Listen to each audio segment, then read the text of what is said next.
Comment percer dans un marché saturé? C'est le sujet de cette nouvelle vidéo en extérieur. Il fait froid mais il fait beau quand même et en plus je suis en très bonne compagnie. Salut Yann. Salut Alex, ça va? Ça va et toi? Bah super, écoute. Avant de froid, ouais, c'est vrai que je suis un peu froid, pas top quand même. Bon, la prochaine on va faire l'île Maurice. Alors, avant de te révéler l'identité de Yann, peut-être que tu le connais, mais avant de te révéler, tu peux t'abonner à cette chaîne. Tu peux cliquer soit au-dessus, soit en dessous, si tu es déterminé. Tu vas trouver. Bien, il sait y faire. Il suit. Il suit. Et donc, dans cette interview, on va parler d'un sujet qui revient souvent, qui est mais comment on fait pour se lancer dans un marché qui paraît très saturé. Donc là, on parle sur Internet, évidemment. Il y a des marchés comme la séduction, les relations, le fitness, l'alimentation. Et il y a aussi un marché qui est assez intéressant, qui est celui de l'immobilier. Et justement, Yann est dessus. Et Yann s'est lancé finalement récemment, entre guillemets, par rapport aux gens qui ont fait cette interview, dans un marché où il y avait déjà beaucoup d'intervenants. Mais ce qui est hyper intéressant chez toi, c'est que tu as une progression qui est assez fulgurante. Et je voudrais décoder ça en bonne compagnie, avec toute l'équipe. Qui es-tu Yann? Salut, je m'appelle Yann Darwin, j'ai une chaîne qui s'appelle Yann Darwin sur YouTube, un site internet qui s'appelle enfinrentable.fr et qui aide les investisseurs à être rentables avec l'immobilier maintenant. Et pas dans 20 ans. Maintenant et pas dans 20 ans. Donc l'idée, voilà, c'est d'essayer de mettre l'investissement immobilier à la portée de tout le monde, à le rendre simple, à le rendre fun, à le rendre pas chiant et surtout avoir des résultats tout de suite et pas des résultats dans 20 ans quand ton crédit est terminé. D'accord, donc il y a déjà du monde qui sont sur cette thématique de l'immobilier, ça va sur des spécialistes des immeubles de rapport, des gens qui sont dans la colocation, enfin voilà, il y a déjà pas mal d'intervenants, mais bon, t'es arrivé là comme une balle et t'as tout explosé, donc tout d'abord, avant de savoir comment faire, qu'est-ce que tu faisais dans la vie avant? Je suis un peu multi-entrepreneur, j'ai une passion pour l'entrepreneuriat, j'ai déjà monté plusieurs sociétés, certaines ont marché, d'autres moins, je fais beaucoup d'immobilier depuis longtemps et j'étais fonctionnaire, j'avais un statut qui me permettait aussi d'avoir du temps libre et surtout d'avoir un salaire garanti, parce que la fonction publique c'est bon client des banques. Donc du coup j'avais des crédits assez facilement et donc j'ai pu développer l'immobilier grâce à ça. Je suis arrivé sur cette thématique parce que j'ai une vraie passion pour l'immobilier, je fais ça depuis plusieurs années, ça a réussi bien pour moi. Est-ce que y avait une volonté chez toi aussi de quitter un quotidien plus classique, c'est-à-dire un boulot de salarié ou tu en avais un peu ras le cul? Ras le cul, c'est le bon terme. Non, en effet, moi j'appelle ça l'esclavagisme, tu vois. C'est-à-dire que j'étais esclave du monde réel, quoi. Enfin, tu vois, le monde que tu connais quand tu fais métro boulot dodo, tu travailles, tu as un patron, tu as des chefs. Et moi, ce qui me rendait plus que fou, passer le mauvais salaire ou tout ce que tu veux, mais vraiment, purement, concrètement et au niveau de mon esprit, tu vois, ce qui me rendait fou, c'est que dans le monde du travail, tu es souvent commandé par des gens qui sont plus vieux que toi, mais pas meilleurs que toi. Il n'y a pas la culture de la réussite, il n'y a pas la culture de la performance, il y a la culture de l'ancienneté. C'est ça, ouais. En France, on doit le respect à des gens qui sont juste nés un petit peu avant, c'est un peu idiot comme principe. Exactement, le problème c'est que, dans le monde du travail classique, je ne parle pas des startups et des boîtes innovantes, etc. Mais voilà, le mec est là depuis plus longtemps, il a 30, 40, 50, 60 ans, et il est là depuis 5, 10, 15 ans avant toi, et même si tu performes mieux, même si tu es meilleur, non, ça marche pas. Tu as cette espèce de blocage, tu vas monter beaucoup moins vite que si tu montes ta boîte, si tu crées ta propre activité. Exactement, et justement, comment tu expliques ta croissance? Parce que c'est vrai qu'elle est assez fulgurante. À l'heure où on fait cette interview, tu approches des 10 000 abonnés sur YouTube, tu as un chiffre d'affaires qui est quand même assez intéressant, tu as des gens qui te suivent, tu as plusieurs milliers d'abonnés par email, alors que là, ça fait des années, ils n'ont toujours pas ça, quoi. Ouais, première chose, je dirais, vraiment à la base de la pyramide, c'est le contenu. Je pense qu'il faut vraiment délivrer de la qualité, il faut vraiment apporter de la valeur aux gens, il faut vraiment éduquer, c'est un grand mot, éduquer les gens, leur apprendre quelque chose, parce que quand tu cherches quelque chose sur Internet, sur Google, sur YouTube, où tu veux, quand tu fais une recherche, tu veux une réponse. Il faut apporter des réponses aux gens et être un facilitateur. Moi, je le vois comme ça. C'est-à-dire qu'il faut faciliter du point A au point B, il faut faire l'intervalle. Donc, numéro 1 pour moi, c'est vraiment le contenu. Content is king, ils disent aux États-Unis, le contenu est roi. Au début, tu cherches pas quand tu te lances. Moi, au début, je cherchais pas du tout à savoir comment j'allais monétiser, qu'est-ce que j'allais vendre, qu'est-ce que j'allais pas vendre, est-ce que j'allais faire du coaching, pas du coaching. J'y pensais de loin, mais d'abord, en premier, vraiment, pour créer une communauté, pour créer des gens intéressés, puis pour rentrer en contact avec des gens, c'est le contenu, quoi. Partager ta passion. Qu'est-ce que je peux apporter à des gens qui me suivent et comment faire pour... et quelle est ma passion et comment je le vis, comment je l'explique, quelle est ma méthode, parce que dans l'immobilier, comme dans plein de trucs, comme dans le business, il y a 50 000 techniques différentes, il y a des possibilités, des stratégies différentes. Donc expliquer ma stratégie, mon point de vue, ma façon de faire. Et tu t'es pas dit, il y a beaucoup de monde ici, c'est un peu chaud, comment je vais faire? Je t'avoue que j'ai un peu été rattrapé par la vitesse à laquelle ça a décollé. Alors après, j'en viens sur mon deuxième facteur, mon deuxième point, je dirais, c'est la formation. c'est la formation. C'est-à-dire que moi, j'investis beaucoup d'argent sur ma formation personnelle parce que je pense qu'il faut toujours rester au top. Encore une fois, si tu veux délivrer le meilleur contenu et être bon dans ce que tu fais, il faut que toi-même, tu sois excellent. Parce que comment tu veux rendre des gens bons si toi t'es juste bon? Non, il faut que toi tu sois excellent et que tu sois dans une démarche d'auto-formation continue. Il faut savoir que Yann et moi on est dans le même mastermind. J'ai fait une vidéo sur l'importance des masterminds. Si tu ne sais pas encore ce que c'est, tu peux le voir en description. Et effectivement, c'est un groupe avec un ticket d'entrée à 2000 € par mois. Et ça permet d'échanger entre personnes, entre entrepreneurs ultra motivés et à passer à un niveau supérieur. Et ça, c'est un investissement parmi tant d'autres. C'est un beau ticket d'entrée déjà. Et en effet, c'est un poste qui est lourd. Mais j'investis encore... peut-être, donc le mastermind, ça nous coûte 24 000 € par an, donc c'est un gros investissement. Et j'investis peut-être 5-6 000 de plus, je suis à 30 000 à peu près. Au moins 30 000 € d'investissement sur soi, alors que déjà le niveau de Yann est bon, mais ça n'est pas suffisant. Donc si tu es déjà peut-être quelqu'un de très bon dans ta thématique, que tu as un cadre et tout, ne pense pas que ce soit suffisant, c'est juste le niveau d'entrée dans le business dans lequel tu es. Et là, il faut passer au niveau supérieur pour apporter toujours plus à ton audience. C'est clair et net, parce que on revient sur mon premier point, qui est le contenu. Ça passe par plein de choses, ça passe par la formation, ça passe par le coaching. Moi, je me fais encore coacher aujourd'hui, je me fais encore former. Je lis énormément de livres, parce que ça, c'est vraiment la base. Enfin, moi, je suis un peu énervé là-dessus, je fais un livre par semaine à peu près. C'est beaucoup. Ça prend beaucoup de temps, mais il faut se forcer. Vraiment, au début, c'est dur. Et après, mais tu vas halluciner à quelle vitesse ton cerveau va intégrer les concepts et tu deviens plus intelligent. C'est même pas que tu deviens meilleur, c'est que tu deviens moins con. Et ça, tu vois, c'est quand même hyper important. Et il y a un truc intéressant qu'a dit Yann, et j'espère que toi aussi tu l'as relevé, c'est que finalement il est très bon dans son domaine d'expertise, mais bon, c'est aussi possible de démarrer dans un business en ayant une approche apprenons ensemble. Hein. Il n'y a pas une seule voie, mais en tout cas lui, il est déjà très bon dans ce qu'il fait, mais en plus il est aussi un bon marketeur, un bon businessman, et finalement ton niveau d'origine de ton sujet d'expertise qui est déjà haut, mais toi tu es pratiquement maintenant au même niveau d'expertise dans le marketing, dans l'art de le vendre, dans l'art de le faire finalement. Ben oui, parce que quand tu es entrepreneur, tu n'as pas juste ton contenu ou ce que tu vends, peu importe que ton contenu, même si tu es restaurateur, même si tu vends des couches, on s'en moque, tu as ton produit, ton contenu, mais après il y a tout l'écosystème qu'il y a autour, c'est-à-dire ta façon de le vendre, ta façon de le mettre en avant, ta façon de te faire connaître, ton service client, tes assistants, comment fonctionne ta société, ton comptable, tout, c'est un écosystème qui est énorme en fait. Et il faut arriver à avoir un peu d'expertise dans tous ces piliers. Alors bien sûr, il y en a un où tu es meilleur, c'est ton contenu, ton produit, mais après, il faut un peu d'expertise partout. Savoir faire un peu de pub, savoir faire un peu de marketing, savoir faire etc. Et quand tu sens que tu es moins bon quelque part, moi, tu vois, il y a un moment, il y a quelques temps, je me sentais pas bien en fiscalité, tu vois. Fiscalité immobilière, énormément de lois, très compliquées. Et je me suis acharnément formé, encore aujourd'hui, je lis des bouquins, etc. Et ça change tous les ans en plus. Et ça change tous les ans pour augmenter mon niveau et pour me tenir au courant en fiscalité. Et ça marche absolument sur tout. T'es pas bon en marketing, forme-toi en marketing. T'es pas bon en pub, forme-toi en pub. T'es pas bon en relation client, tu dois faire un séminaire, passer sur scène, forme-toi avec un coach, fais-toi coacher. Et si t'es bon, continue encore, parce que c'est pas fini. Et si t'es bon, lâche rien, parce qu'il faut pas viser être bon, il faut viser être excellent. L'excellence, par Yann Darwin. Qu'est-ce qui fait ta différence selon toi dans ton marché? Pourquoi les gens viennent voir Yann Darwin? Pourquoi toi tu devrais aller voir Yann Darwin pour des conseils en investissement immobilier? La notion de concurrence sur Internet, je pense qu'elle n'est pas vraiment prégnante. C'est pas la notion numéro 1. Internet, c'est un marché qui est tellement gros. En fait, c'est la vie réelle. Sauf que Internet, la France entière est rassemblée au même endroit. Et puis la francophonie, surtout qu'on tendance à oublier. Hein. C'est pas que la France. Hein. Toute la francophonie. J'ai beaucoup de clients en Belgique, en Suisse, dans les dom-toms. Il y a beaucoup de Réunionnais, ils sont très friands. Oui, dédicace à la Réunion, je m'installe à l'île Maurice. Vous pouvez passer un petit coucou, ouais, c'est ça. Je rebondis. Alors, je pense que déjà, il y a de la place pour tout le monde. Déjà de 1. Donc, les gens vont naturellement aller vers la personne avec qui ils connectent le mieux, tu vois.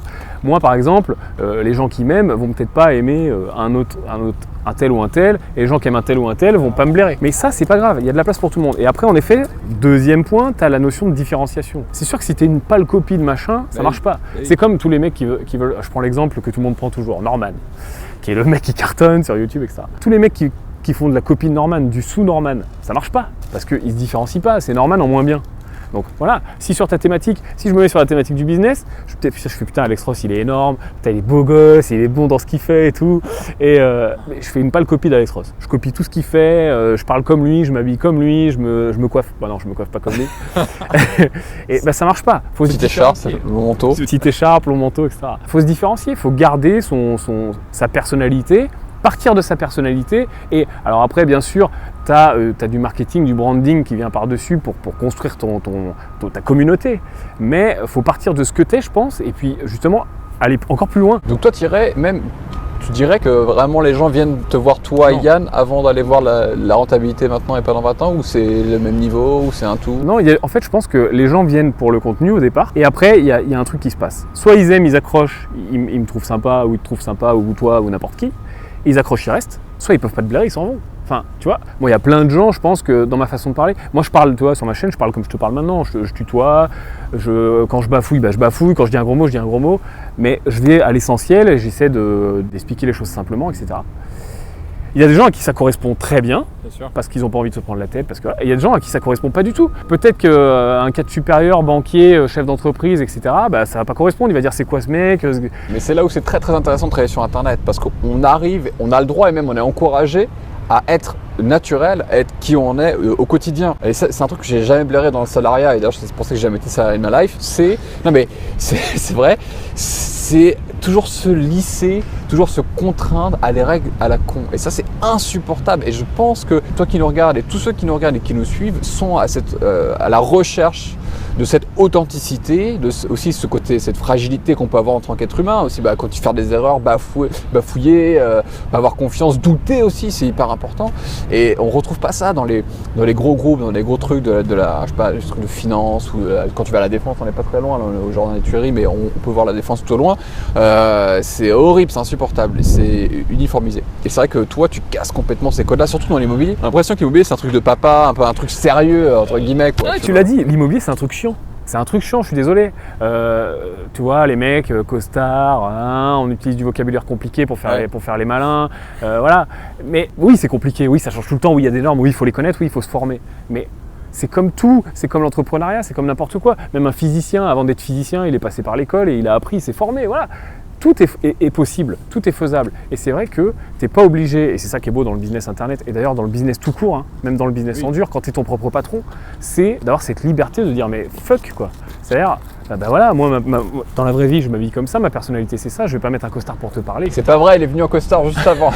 Le costard je le garde pour le banquier, tu vois. Quand j'y vais là, je suis obligé de me fondre dans ce putain de moule. Là, c'est normal, c'est les codes de la banque, voilà. Qui te donnent l'argent. Ou quand je vais vous visiter par exemple un gros immeuble très cher, etc., je peux pas arriver à l'arrache, le mec il dit attends c'est quoi ce gars. Donc là tu es obligé de te fondre dans le moule. Il y a des moments bien sûr, on n'est pas en train de te dresser le portrait de tout est rose, tout est beau, mais en effet tu as cette liberté et ça c'est génial quoi. Donc pour résumer, un fort branding, beaucoup de contenu, assumer à 200% ta personnalité, attirer ceux qui te ressemblent finalement et rejeter ceux qui te ressemblent pas. Ça c'est très important parce que souvent on vient me voir, on me dit mais Alex, comment tu fais toi pour gérer les haters? Et je dis mais c'est une excellente idée, c'est une excellente chose les haters, parce que ça veut dire que tu segmentes ton audience et qu'il y a des gens qui te supportent pas, donc il y a des gens qui t'adorent. Donc ça c'est pour résumer ce que tu as dit.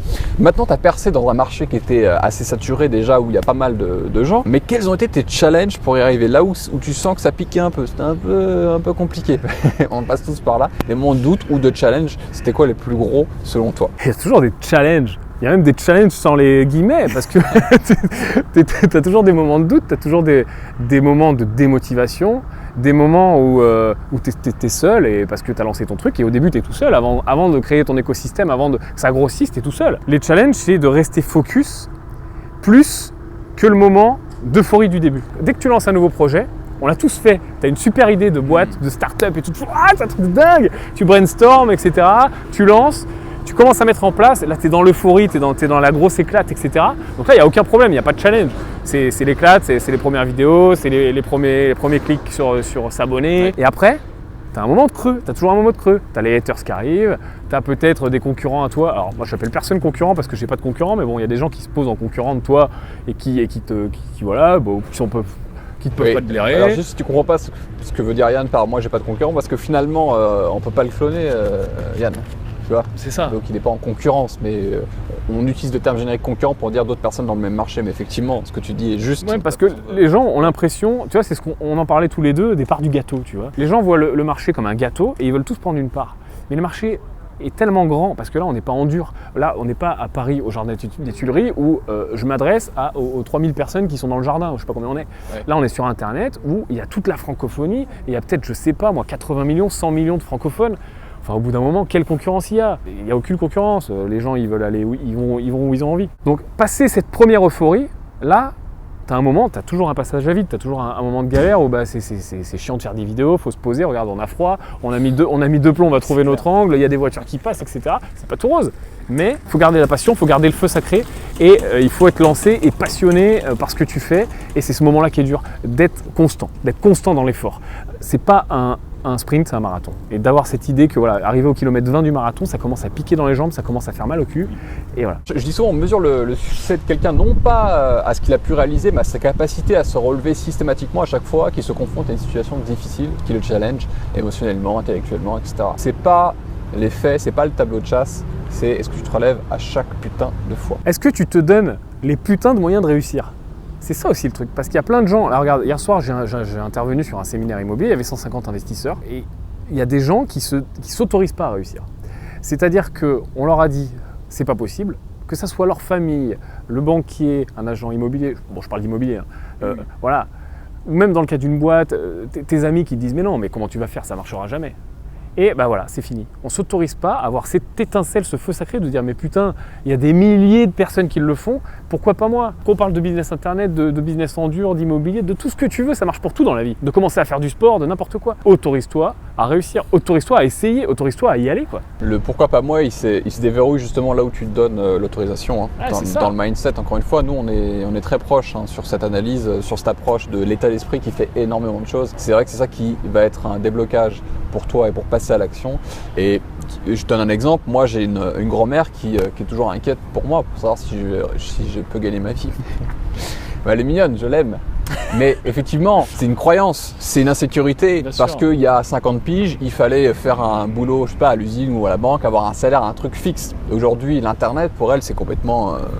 c'est pas palpable, c'est comme l'idée que tu peux te faire d'un crack boursier, le jour tu gagnes 10 000 et la nuit tu perds 100 000. Donc voilà, elle est flippée là-dessus. Et donc cette idée de ma grand-mère, je pense qu'elle résume aussi l'idée des gens en général qui ont des croyances, des conceptions dans la vie en matière en général.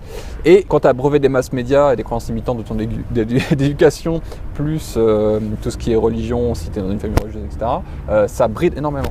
Alors je dis pas que la religion est mauvaise, c'est pas ça, je dis l'éducation judéo-chrétienne classique où il faut souffrir, le dur labeur pour gagner sa vie, etc. Voilà, je parle de ça. Ce qui est mauvais, c'est même pas la religion, la télé, la famille et tout ce que tu veux. Ce qui est mauvais, c'est de d'écouter les gens. Au bout d'un moment, fais-toi ta propre idée, regarde par toi-même ce qui est possible, sans écouter, sans... Alex, tu n'y arriveras jamais, c'est pas possible, tu vas pas monter ta boîte. Mais s'il avait écouté mamie, au bout d'un moment, il aurait jamais rien fait. Au bout d'un moment, tu montes ta boîte, t'essayes, bon, tu te casses la gueule, hein. Enfin, on a tous fait des projets qui n'ont pas marché, un peu pas vraiment pas du tout. Voilà, et ben c'est pas grave, on continue, parce que c'est là aussi qu'on voit les gens qui vont aller loin. Si tu veux aller loin, faut tomber un petit peu et se relever, et c'est un peu le parcours du combattant, tu sais, les militaires qui font le parcours du combattant, c'est le même délire. Tu tombes, tu te relèves, tu continues et tu vas jusqu'au bout du parcours. Et d'ailleurs, tu n'es jamais au bout du parcours. Il faut apprendre à souffrir. Et la souffrance, ça fait du bien. Il faut aller chercher l'inconfort, c'est là qu'on progresse. Alors évidemment, pas de souffrir tout le temps et être une victime de la vie. Mais là, je souffre du froid, tu vois. C'est vrai que c'est pas facile. C'est pas facile. Mais c'est ça qui est bon. Le challenge, il est là. C'est tout l'intérêt. Ouais. Alors, une autre question aussi qui vient souvent, c'est et la technique. Alors, il y a la technique. Vas-y, parce que moi, j'ai tellement de choses à dire sur ça que. Est-ce que c'était difficile ? Moi, je suis un gros geek. Donc si tu veux... Il s'est confessé, il avoue. C'est pour ça que tu as réussi. Bon, on arrête cette interview. Voilà. Alex me disait ce matin, t'es un gros geek, t'achètes tous les trucs, etc. Ça me plaît. C'est pas pour ça que ça a été facile. Parce que la technique, il y a des trucs faciles, il y a des trucs plus durs. Comment tu fais un DKIM pour ton email, etc. Encore une fois, même en étant un gros geek, j'y connaissais rien. Je suis désolé. Monter un site internet, ouais, tu l'as vaguement fait quand tu avais 14 ans, mais là, monter un vrai truc propre, etc. Paramétrer les choses, faire en sorte que les images soient à la bonne taille, rien que ça, etc. Tout ça, c'est du boulot. Faut aller chercher l'info, lire les tutos, parler au support en anglais, se faire chier, voilà. Mais encore une fois, c'est moche ce que je veux dire, mais c'est de la sortie de doigt du cul, quoi. Au bout d'un moment, si tu attends qu'on te dise, tiens, ta petite boîte, ton business est terminé. T'as plus qu'à cliquer sur gagner de l'argent. Ça, c'est pas possible. On peut te donner, comme dans l'immobilier, comme dans le business, comme dans tout, des recettes qui marchent. Fais ça dans l'ordre, etc. Mais au bout d'un moment, il faut passer à l'action. C'est comme, je prends tout le temps cet exemple du mec qui a 15 kilos de trop et qui veut les perdre. Il décide de faire du sport. Il dit, ok, moi, pour perdre 15 kilos, je vais faire du sport. Et bien, au bout d'un moment, il faut quand même qu'il mette son short et qu'il aille faire du sport, quoi. Oui. Et ça, personne ne peut le faire à sa place. Le coach peut lui dire, fais ça, mange comme ça, etc. Tu vas maigrir. Et ça marche, je t'ai prouvé, des millions de personnes l'ont fait. Par contre, le mec, il faut qu'il le mette, son short. Et il faut qu'il y aille. Voilà. Donc, au bout d'un moment, il n'y a pas 50 solutions. Exactement. Vous avez une autorisation pour... Bon, alors on vient de se faire dégager comme deux malpropres, hein. Ça c'est les aléas du métier, d'ailleurs on te le disait, hein, ça va être compliqué, tu vas aussi te prendre des murs, ça arrive Des parfois. galères, voilà. Donc là on est encore en mode incognito, on essaie de se cacher derrière un buisson pour finir cette interview. Nous voilà de retour avec Yann Darwin. Je te posais la question, la technique, est-ce que c'est compliqué? Et tu venais de nous dire, j'étais un petit peu geek, mais finalement c'était pas suffisant, donc je m'intéresse quand même aux choses et t'allais venir à la délégation. Alors merci, tu vois, on a aussi un problème technique de micro, comme quoi il y a des problèmes techniques, mais il faut passer au-dessus, on continue cette vidéo, on s'en tape. Quand il y a une volonté, il y a toujours un chemin. Exactement. On n'a plus qu'un micro pour deux, mais on va y arriver. Alors, je te disais quoi, j'étais geek, mais que finalement ça suffisait pas en effet, et qu'il faut continuer à se former. Et il y a aussi un deuxième chemin qui s'appelle la délégation, hein, très clairement, donc où tu délègues absolument tout. Il y a des prestataires qui sont capables de faire ça. Alors bien sûr, en échange, ça va te coûter un billet.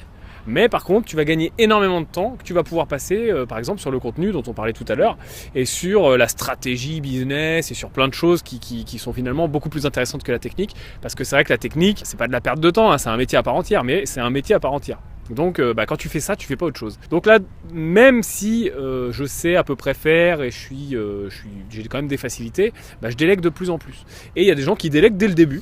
Oui. Toi, je sais que tu délègues énormément. Il y a des gens qui ont commencé, qui ont tout délégué dès le début. Donc voilà. Moi, perso, je pense que mon approche, c'est bien d'essayer de faire soi-même pour savoir de quoi on parle. Et puis après, assez vite de déléguer pour pouvoir se libérer du temps libre. Voilà. Moi, je dirais que moi, ça a été ma recette en tout cas. Alors, c'est une très bonne. Merci, Maestro. C'est une très bonne analyse dans le sens où tu dis que je délègue beaucoup, c'est vrai. Mais lorsque j'ai commencé sur Lifestyle Conseil, dans le coaching, sélection, relooking, je faisais tout seul. Et ça a été difficile de passer à l'action en disant il faut que je délègue. Et j'ai du mal à lâcher. Par contre, quand j'ai commencé dans l'entrepreneuriat en ligne et business sur internet, j'ai délégué très rapidement beaucoup de choses pour me focaliser sur ma valeur ajoutée. Alors merci pour l'aspect technique. Est-ce que tu as un conseil à donner pour ceux qui débutent dans un marché qui est déjà hyper saturé? Faut rien lâcher. Regarde, on est en train de rien lâcher, c'est pas grave. Il faut rien lâcher. Le truc, c'est que si, encore une fois, je reviens sur tout à l'heure, hein, si tu tentes pas, tu sauras pas. Donc au bout d'un moment, déjà pour savoir si ça va marcher, il faut essayer. Et après, faut travailler, il n'y a pas de secret. Celui qui vous vend que vous serez riche demain, c'est pas vrai. Votre boîte, elle peut marcher demain, mais c'est pas demain que tu vas faire 3 millions d'euros. Il va falloir travailler. Et je pense que c'est ça, c'est d'être constant dans le boulot et de se dire que voilà, si tu poursuis ton rêve, si tu poursuis ce que tu as envie de faire, si tu veux vraiment te libérer, être en mode je fais ce que j'aime, je fais comme je l'aime, je m'en fous, voilà, je reste moi-même. Mais par contre, à côté, oui, ça reste du boulot, hein, c'est pas le monde des bisounours. Ça reste du boulot qui est agréable à faire. Oui. Enfin, tu vois, moi j'adore faire ce que je fais. Là, j'ai froid, il y a un micro qui marche pas, on se fait chier, on se marre, quoi, on rigole avec Alex, c'est pas grave. Donc voilà, je pense qu'il y a bien plus de points positifs que de points négatifs, mais en effet, il faut travailler, il faut être constant, il faut avoir faim. Moi, j'utilise souvent ce mot, il faut avoir faim et pas lâcher, quoi. Comme un pitbull, tu chopes le bout de viande et tu le lâches plus, quoi. C'est vrai, c'est une bonne philosophie. Et surtout que n'oublie pas, c'est aussi une question qu'on me pose souvent. On me dit oui, mais il faut combien de temps pour un business sur internet, ça prend combien de temps par jour, combien d'heures? Mais c'est pas la bonne question. La bonne question, c'est pour qui tu travailles. Tu peux faire 10 heures, mais si tu travailles pour un patron, ce sera toujours pour lui que tu travailles.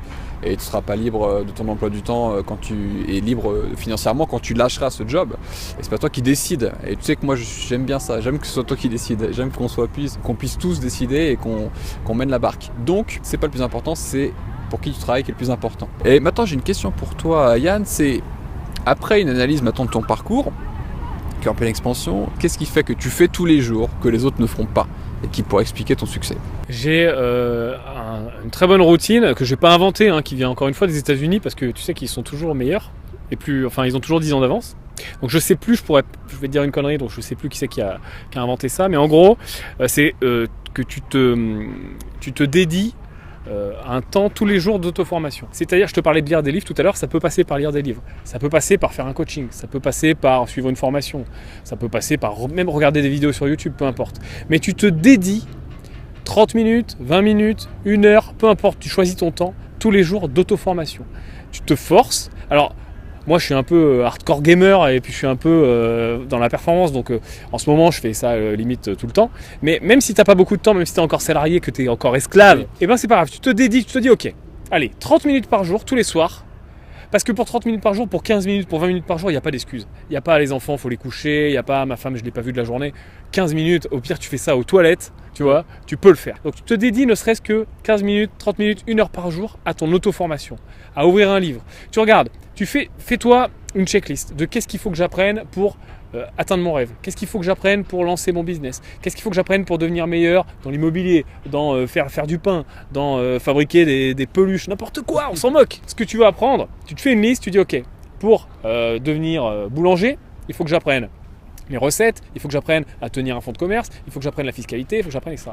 Et ben, ça te donne une liste de choses à apprendre. Et ben, tu prends cette liste et tous les jours, tu dis ok, 30 minutes de 18h15 à 18h45, pendant que ma femme elle douche les gamins ou je sais pas, peu importe. C'est le moment auto-formation. Donc voilà, tu ouvres ton bouquin, tu checkes YouTube, tu regardes des blogs, tu suis une formation, mais tu te forces. Si tu fais ça ne serait-ce que 30 minutes par jour, tous les jours, alors, je t'enlève quelques jours de vacances, je t'enlève Noël, je t'enlève un petit peu, je t'enlève quelques jours. Je suis généreux. Tu fais ça 300 jours par an. 30 minutes, 300 jours par an. Ça fait 150 heures de formation, d'auto-formation. Si tu regardes, si tu vas te promener sur les sites internet des facs, sur les formations professionnelles, etc., regarde le volume de formation que c'est 150 heures de formation. C'est énorme. 150 heures de formation, c'est beaucoup. C'est comme une formation en présentiel qui durerait, je sais pas, peut-être un mois et demi, 2 mois, suivant la densité de la formation. Donc c'est énorme. Tu peux te créer ton auto-formation et il n'y a plus d'excuses aujourd'hui. Aujourd'hui, tu trouves tout. Aujourd'hui, tu as Wikipédia, aujourd'hui, tu as Google, aujourd'hui, tu as des blogs, aujourd'hui, tu as des entrepreneurs comme nous qui partagent leur savoir, tu as des gens qui écrivent des livres, tu as des coachs, tu as tout. Ça, c'est vraiment peut-être le conseil, je pense, numéro 1 pour moi, qui te permet de faire ce qu'on disait avant, de devenir plus intelligent et plus intelligent, c'est un grand mot, mais plus formé, plus au courant des choses. Et en fait, ce qui fait peur quand on va se lancer, c'est qu'on n'est pas au courant des choses. La peur de l'inconnu, qu'est-ce qu'il y a derrière le mur, tu sais, ouvrir le rideau, qu'est-ce que je vais trouver derrière le rideau. Et si tu as intégré les concepts et que tu t'es formé et que tu as appris ce que tu vas trouver derrière le rideau, ce qu'il y a derrière le rideau, ça fait plus peur. Alors effectivement, pour résumer cette super interview, c'est d'être motivé, d'avoir faim, de rien lâcher et de comprendre que tout se passe dans le voyage plus que dans la destination. Et si tu as un quotidien, comme Yann l'a dit, compliqué ou tu estimes qu'il est compliqué, lève-toi plus tôt, couche-toi plus tard, jette ta télé. Si tu as besoin d'argent, arrête de fumer, arrête d'acheter de la merde. Voilà, ce genre de choses-là pour créer un environnement d'éducation, un environnement où tu deviens une meilleure personne grâce au timing que tu as donné ça fait 150 heures par an. 30 minutes par jour, ça fait 150 heures par an. Moi je pense qu'on va conclure là-dessus parce que c'est tellement énorme, moi ça me paraît tellement impactant. Donc voilà, tu as gagné 150 heures grâce à cette vidéo. Yann, où est-ce qu'on peut te retrouver? Quels sont tes futurs projets? On peut me retrouver sur ma chaîne YouTube, Yann Darwin. Ouais, voilà, mais le lien commence par là si tu me connais pas, si tu veux aller plus loin éventuellement dans l'immobilier. Tu verras, il y a des formations, il y a beaucoup de choses à venir. Des séminaires en présentiel, formations à venir, formations existantes, des surprises et puis plein de choses. Donc voilà, suis ma chaîne si ça te plaît, si ce qu'on disait tout à l'heure, si ça correspond, viens. Et puis si ça correspond pas, viens pas, c'est pas grave. J'espère au moins que je t'aurai donné 1 ou 2 conseils intéressants. Merci Yann. Pour aller plus loin, tu peux télécharger ma formation donc pour démarrer un business internet rentable. Si cette conversation t'a inspiré et que toi aussi tu veux te lancer dans un marché saturé, pourquoi pas, tu verras que ça marche, et appliquer ces stratégies, tu peux cliquer soit au-dessus, soit en dessous. Tu vas tomber sur un lien, une nouvelle page sur ton prénom, ton adresse mail, et je te renvoie tout ça gratuitement dans ta boîte mail. Je te remercie d'avoir regardé ces vidéos. Merci Yann. Et n'oublie pas, c'est toi qui décides. Allez, ciao!